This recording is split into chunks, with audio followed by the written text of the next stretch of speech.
Accountants record closing entries at the end of an accounting period to transfer the balances of temporary accounts to permanent accounts.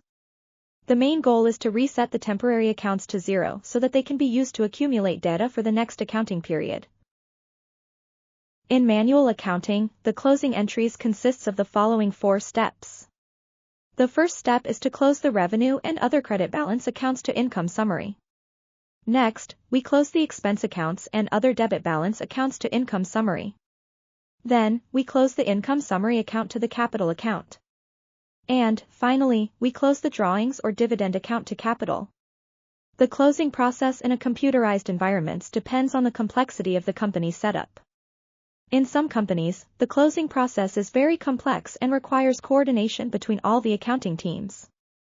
However, in some companies and software programs, closing the accounting period requires only the click of one button. Let's practice the closing entries with this trial balance. Our goal is to close out all temporary accounts to capital. And, we'll start with the revenue account. The revenue account has a normal credit balance because it increases with credits.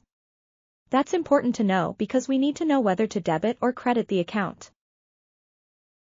We write revenue into the description column and the amount of $256,374.50 into the debit column.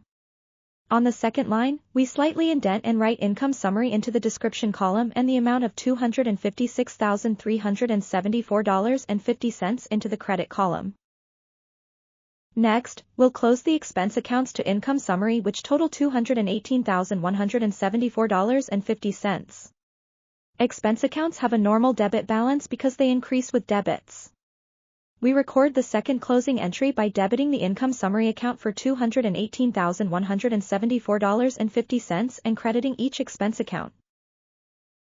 After transferring both income and expense accounts, the income summary account now has a balance of $38,200. After verifying that the balance equals the net profit on the income statement, we debit the income summary account and credit the capital account because the profits of the business belong to the owner of the business. The capital account now shows $48,200 and the final temporary account to close is the drawings account. We debit capital and credit the drawing account for $5,000. We recorded the 4 closing entries and now do one last check of the trial balance to verify that all temporary accounts are now cleared, which is the case in this example. I hope you enjoyed this video and now feel more comfortable recording the closing entries in a manual accounting environment.